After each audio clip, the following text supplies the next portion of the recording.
Hey everyone, today I'm going to be reviewing a robot Minotaur that I built for my 100th subscribers special. This mock took me 4 hours to build and over 300 pieces, and I think it's definitely one of my coolest mocks I've ever built, so that's why I saved it for my 100th subscribers special.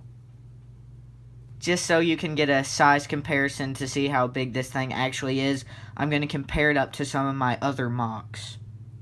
Here the Minotaur is up to the Phantom Knight, Collision, and the small unnamed mock.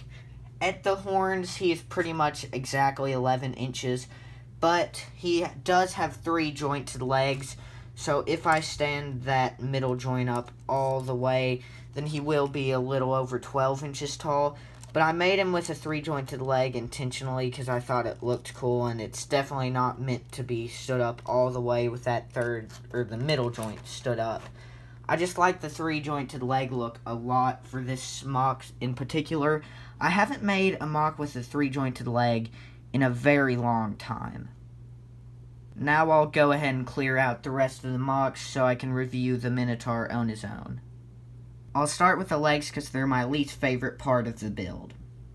As you can see, his legs have some pistons down here, but they're pretty much just for detail because they don't really do anything.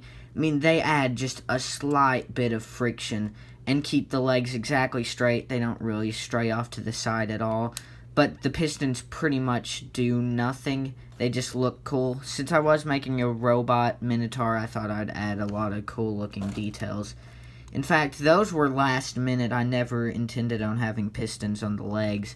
And so were these wires. I thought they would interfere at first, but they actually wound up working just fine. His feet are quite interesting. I don't love them, but I don't hate them. He doesn't stand the best, but he stands pretty good for a mock of his size. I kind of just feel neutral on the feet. They're fine. But one thing I love is definitely the middle joint. Has some great shaping. I'm just going to have to unhook that. It has some great shaping right there. I used a lot of Lego pieces actually just to build up the shaping because originally it was see-through and it didn't look good at all. But I changed it by adding a lot of Lego pieces, so I think it looks pretty good now. Moving up to the upper leg, you'll see that I used this Bionicle foot piece, which I like a lot. It's just super easy to use, and I like using it for leg armor. For his upper thigh, if I can get this shoe piece off, I'll show you. It has these 2 decently old Bionicle, I guess, thigh/upper arm piece, which is a super useful piece that I like to use a lot because it can just really be covered with Technics. And with these bigger guys, I always give them a double joint right here, so it's really stable connecting to the upper body. Because I hope none of my mocks fall down, so that's why I always put these joints, so I can ensure that they won't fall down. And honestly, a lot of my designs, I don't even plan at all. I just kind of hope it works out. And he worked out pretty good. Up here, I connected this other joint all the way down here. This piston just acts as a connector to this rigging back here, which the rigging is actually what moves. The piston doesn't go in and out like a typical piston. So basically it's just a bar that goes through. And you can see how all that moves. It works pretty well. This is the most movable leg of a big guy that I've built in a long time. I just really like how this leg turned out. And it's one of the best that I've ever built. I think this might be one of my best mocks so far. So it's kind of fitting for my 100 subscriber special. Moving from the legs up to the arms, you'll see that the arms really aren't that special. Like the forearm is pretty simple, and the hands are a very simple design that I don't love. I think these claw pieces were introduced in 2015 Bionicle. Either that or with the General Grievous buildable Star Wars figure. Which I actually liked the General Grievous buildable Star Wars figure. I haven't had him up in probably five years maybe. Whenever he came out, I pretty much broke him the next day that I built him. But moving on to the very upper arm, which is a lot more interesting than the forearm. You'll see it's pretty technicky. It looks pretty good in my opinion. It's definitely not the best upper arm that I've built, but it's not the worst. And this wire piece came unconnected, which is unfortunate. But both arms are exactly the same, and I've been thinking about changing the hand design and giving him a weapon. If I do change the hands and give him a weapon, I'll do a separate video of just what it looks like, and I might update the body slightly. Now onto the actual body. This was definitely probably the hardest part of the build, just the body. It took me the majority of the time, and second place was the legs. And actually the arms took me longer than you'd think, just because I was so uninspired, as you can tell. And once again, that wire just came off. I'm just going to take it off for now. But I love this piece right here. I got it off of Anua from, I believe, 2007 Swamp Wave of Bionicle. It's a really cool piece, and I thought I would never use it. But I did, and it works out really well here. Originally, when I was building this guy, I was planning for him to be mostly silver. But he wound up being mostly black. And he has a little silver. Like, I intended for the arms to look like they have armor, because I am planning to use this guy in a Gladiator stop motion, which I cannot confirm a release date because I haven't started on it yet, unless you count this guy as starting on it. He's very deep, as you can see.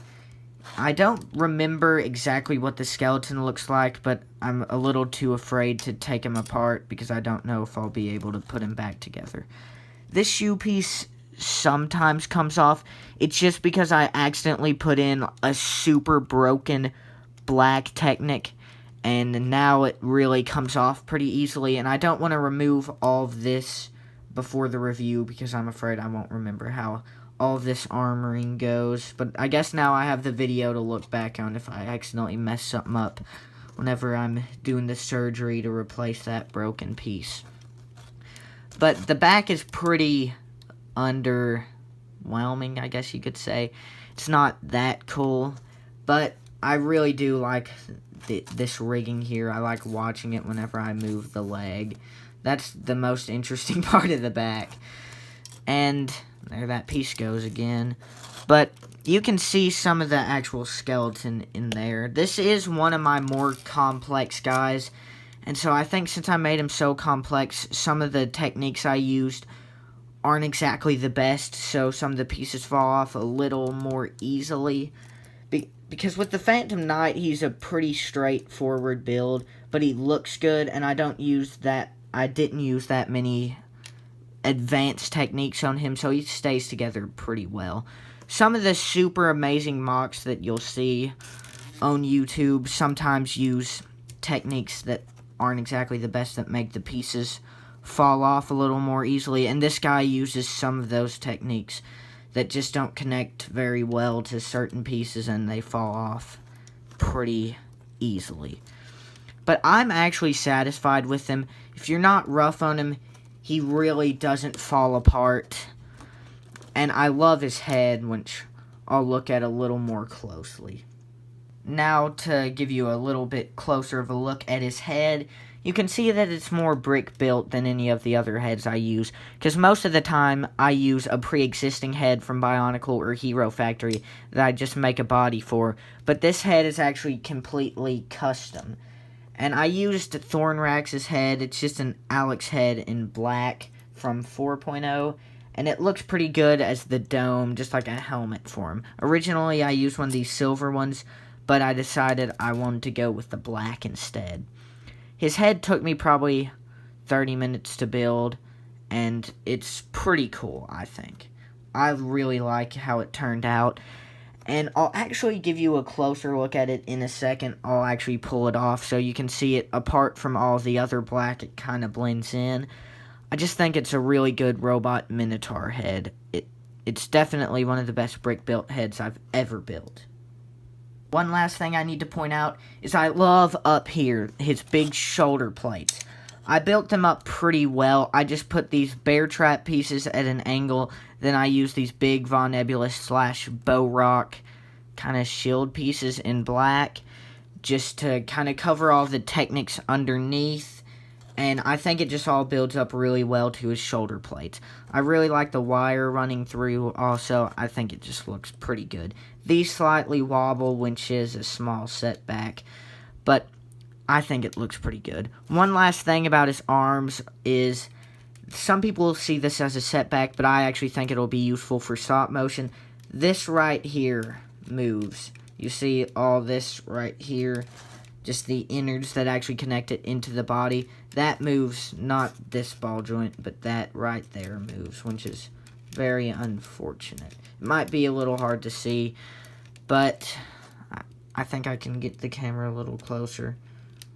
It's just unfortunate. I could not find a way to really stop it from doing that, but in retrospect, I think it'll be good for stop motions because it'll really give him a bigger wind up, but that's another thing. The arm's really heavy and it can make that ball joint pop out of the socket, which is a slight setback, definitely. I don't want that to happen while I'm animating with him. But I think that'll be able to give him bigger wind-ups, or it'll just completely fail and be useless, and I'll really regret not covering that up. Here's just one last look at his head. As you can see, it's actually kind of square or kind of a diamond shape at the same time, depending on how you're looking at it. I'm glad I was able to fully enclose it, but unfortunately this slightly swivels. But that's just one of those things that if I didn't know about it, it wouldn't bug me. But since I'm the builder and I do know about it, it's going to bug me forever. I try to make everything that's supposed to be fixed in place completely fixed in place where there's no wobble whatsoever, but sometimes that's just not possible. And this Alex head will swivel from time to time, or just a lot, and I don't like that, but I think I can get over it because the head did turn out really good, and I hope to build better heads than it in the future. I hope you enjoyed my 100th subscriber special, and I hope to be building even bigger and cooler mocks than this guy soon. I hope he was fitting for my 100th subscriber special, and I hope I'll be using him in some stop motion soon.